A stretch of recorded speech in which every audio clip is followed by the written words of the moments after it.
Assalamualaikum warahmatullahi wabarakatuh. Alhamdulillahi wa kafa, wassalatu wassalamu ala sayyidina Rasulillahil Mustafa wa ala alihi wa sahbihi ahli sidqi wal wafa.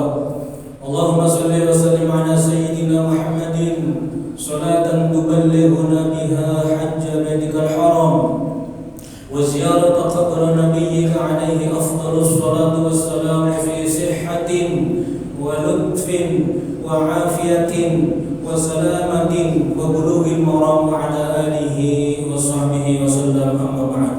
Hadratul mukarramin, para alim, para asatidz, para hujaj, jamaah salat zuhur yang dirahmati Allah Subhanahu wa taala.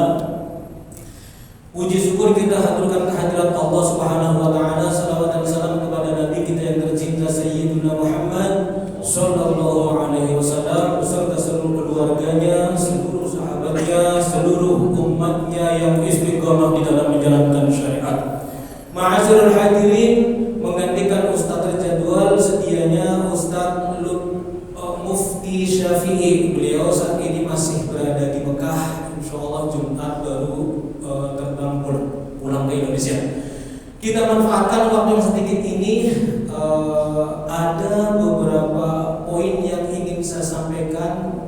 Yang pertama, saya ingin menginformasikan bahwa hari ini saya beserta sahabat saya Ustaz Bambang, hari ini nanti insyaallah jam 1 akan berangkat menunaikan ibadah umroh. Nanti insyaallah jam 1 diantar ke Bandara Soekarno-Hatta, kemudian jam 3 kumpul di sana, kemudian menjelang maghrib atau sesudah maghrib kami berdua insyaallah diterbangkan menggunakan Qatar Airlines ke Doha, Qatar, transit selanjutnya ke Jeddah, Mekah. Untuk itu, yang pertama saya ingin mengucapkan terima kasih kepada semua pihak, siapa saja yang membantu pelaksanaan ibadah umroh kami, mulai dari pembiayaan, mulai dari proses keimigrasian, pembuatan paspor, sampai ada yang nyamoni itu, ada yang bapak-bapak memberi bekal Rp1, Rp2. Kami mengucapkan terima kasih yang sebanyak-banyaknya. Jazakallahu ahsanal jazaa. Kami tidak bisa membalas, Allah yang akan membalas kebaikan bapak dan ibu semua.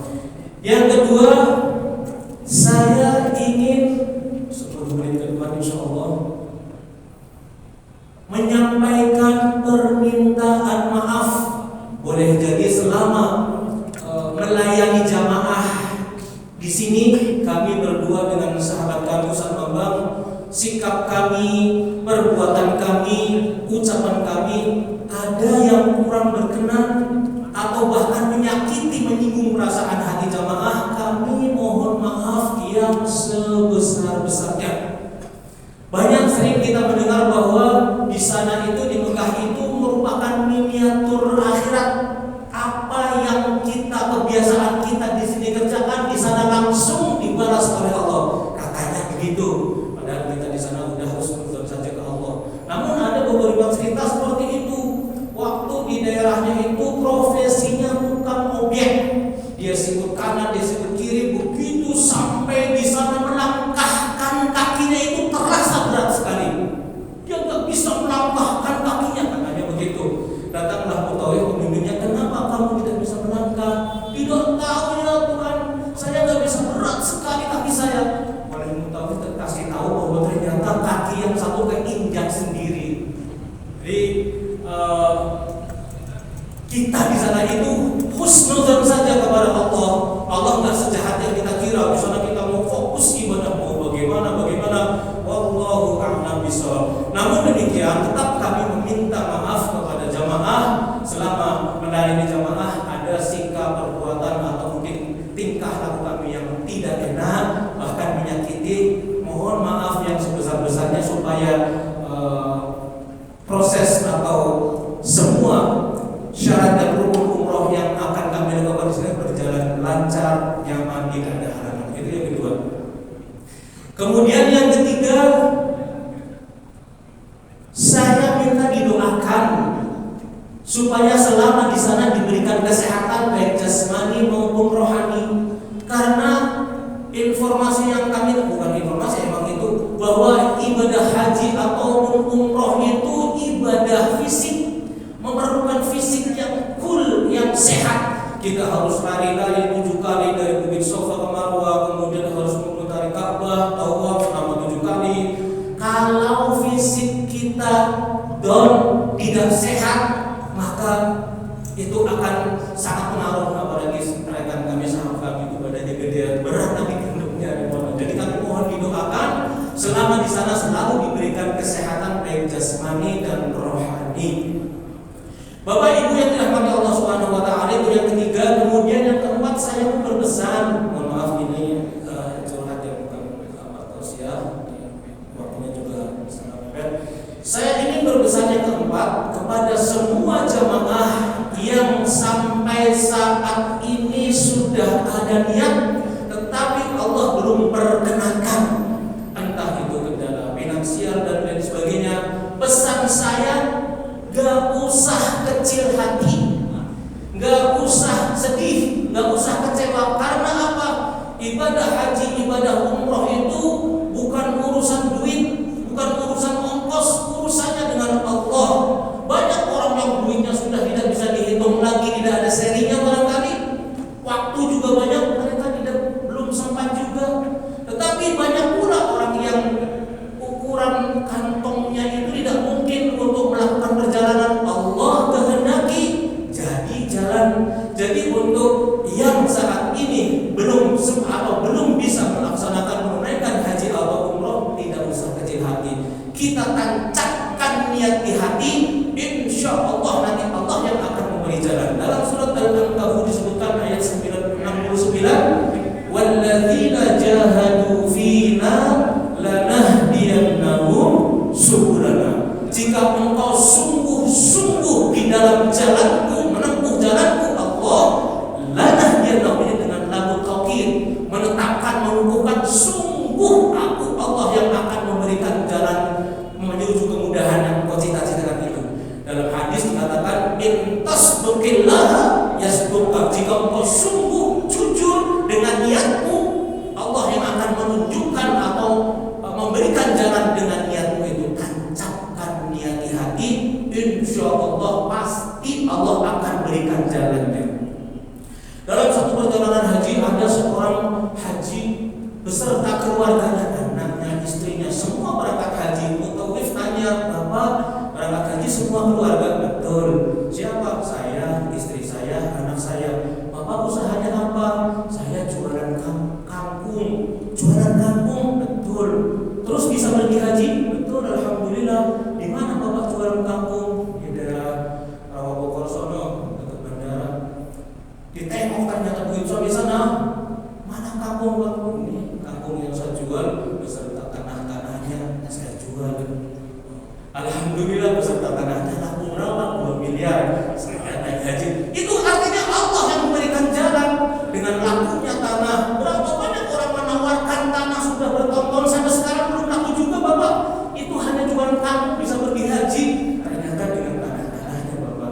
Mudah-mudahan nanti yang sampai saat ini belum kesampaian menunaikan ibadah haji maupun umroh, Allah akan berikan jalan. Yang terakhir, saya juga mau berpesan kepada jamaah yang sudah atau beberapa kali menunaikan haji, umroh, tidak usah sombong, Bapak. Ingat, kewajiban haji, kewajiban umroh itu seumur hidup cuma sekali toh. Wajibnya haji sekali saja. Kedua, ketiga, dan seterusnya itu sunnah. Jadi jangan merasa bangga kami udah haji sekali, 2 kali, 3 kali. Lah, wajibnya cuma sekali. Kalau bisa 2 kali, alhamdulillah. 3 kali, alhamdulillah. Tetapi alangkah lebih baiknya yang ada kelebihan uang. Kenapa tidak kita salurkan kepada saudara kita, jamaah kita? Kita tetap mendapat keutamaan pahala haji. Kan begitu, Bapak. Dalam satu keterangan diceritakan bahwa di Damsyik, Damaskus, kalau sekarang Damaskus ya, seorang guru yang alim terkenal fuqaha ahli fikih, Abdullah Mubarak namanya.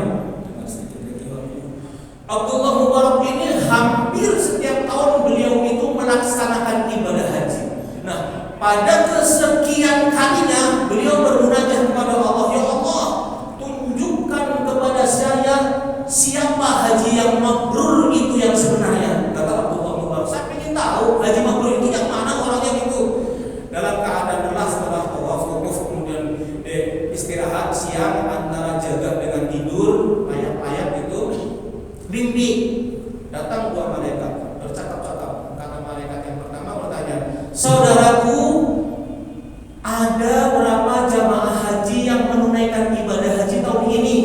Kata malaikat satu. Malaikat yang dua menjawab, jamaah haji yang melaksanakan ibadah haji tahun ini ada 360.000 jamaah. Kemudian malaikat yang satu bertanya lagi, dari 360.000 jamaah itu ada berapa yang mabrur, ada berapa yang mardud, berapa yang diterima, berapa yang ditolak, kan gitu. Malaikat yang kedua menjawab, dari 360.000 jamaah yang hadir menunaikan ibadah haji ini, satu pun tidak ada yang diterima, semuanya mardudun, tertolak oleh Allah Subhanahu wa taala. Nah, maka ini Abdullah Mubarak bin ahli fuqaha ini salah satu jamaah yang melaksanakan haji di tahun itu, menangis dia, ya Allah, berarti termasuk saya pun mardudun, ditolak oleh Allah Subhanahu wa taala, kan gitu. Nah, oleh malaikat kedua dijelaskan, untungnya dari satu perbuatan, satu amal yang dilakukan oleh seseorang menyebabkan semua jamaah 360.000 yang sedianya ditolak oleh Allah diterima dengan sebab amal ibadah yang dilakukan oleh satu orang ini. Bingung ini Abdullah Mubarak, gembira, kemudian pengen tahu siapa orang ini, apa keistimewaan ibadahnya sehingga menjadi sebab dikabulkannya, dimardutkannya, dimabrurkannya semua jamaah yang sedianya tertolak. Oleh petunjuk dikasih tahu bahwa orang ini bernama Ali Al-Muwafiq, yaitu tukang sol sepatu, tinggal di pinggiran kota sono. Dicarilah oleh Abdullah bin Mubarak ini, pengen tahu keistimewaan ibadahnya itu apa dia sehingga menyebabkan semua jamaah itu diterima. Setiap lama dicari ketemu, akhirnya assalamualaikum, waalaikumsalam. Ente Ali Al-Muwafiq betul sendiri. Coba ceritakan kepada saya kenapa ente mendapat gelar haji mabrur. Ini Ali Al-Muwafiq bingung, hadirin. Sementara saya ini belum pernah menunaikan ibadah haji, kenapa saya mendapat gelar haji mabrur? Tambah bingung lagi ini Abdullah Mubarak. Ma'asyiral hadirin rahimakumullah, 3 menit lagi. Coba ente ceritakan apa amal yang pernah ente lakukan. Oleh Ali Al-Muwafiq ini dikatakan bahwa saya ini sudah menancapkan niat di hati untuk menunaikan ibadah haji dari tahun kapan. Setiap hasil daripada sol sepatu saya sisihkan, tabung saya sisihkan, untuk tabung saya sisihkan terus hingga pada tahun ini sudah terkumpul 350 dinar. 350 dinar diperkirakan cukup untuk menjalankan ibadah haji. Begitu kami siap-siap untuk berbekal, itu istri saya lagi hamil, mencium aroma masakan yang sangat lazim, aroma yang sangat sedap. Ini menggugah selera istri saya. Oleh istri saya disuruh mencari dari mana sumber masakan ini, pengen mencicipi. Nah, orang hamil itu kan kalau nggak dipenuhi takut nanti bayinya hilang. Jadi akhirnya Ali Al-Muwafiq ini mencari di mana sumber masakan ini. Bapak Ibu, ternyata sumber masakan ini berasal dari satu rumah yang tidak bagus rumahnya. Ada seorang ibu sedang memasak daging, dikelilingi 6 anak-anak yang masih kecil-kecil. Oleh Al-Muwafiq ini dikatakannya, ibu tolong bagikan sedikit masakan yang ibu masak untuk saya suguhkan kepada istri saya, lagi idam, takut bayinya ngiler. Apa jawab ibu ini? Ya Ali Al-Muwafiq, hadzal ta'am halalun lana wa haramun alaikum. Masakan ini halal buat saya tapi haram buat ente. Ini Ali Al-Muwafiq, ente bikin madhab sendiri aja, ente enak buat ente, nggak enak buat ente gitu. Dia bilang, kenapa dibilang halal buat ente tapi haram buat saya? Perlu ente ketahui Ali Al-Muwafiq, masakan yang saya masak ini bangkai himar. Himar itu fokon himar wadulan bidal, itu di atas keledai, di bawah kuda. Himar namanya di Arab sana, banyak himar itu.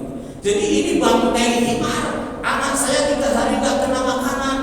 Kalau nggak dimasak, mati anak-anak saya saya ambil sebagiannya sama sakti saya suguhkan kepada anak saya. Halal kalau dalam keadaan darurat itu kan lebih aja kan bisa. Tapi darurat sudah benar-benar tidak ada lagi kan gitu. Halalun lana wa haramun alaikum. Apa jawab Ali Abu Afid? Cukup ibu, jangan diteruskan masakan ini. Tunggu saya ke rumah dulu. Itu di rumah masakan yang ada sudah disiapkan oleh istrinya, dibawa beserta uang yang sedianya buat ongkos haji. Dia nggak jadi pergi haji, diserahkan kepada ibu ini. Stop ibu, jangan makan makanan yang haram.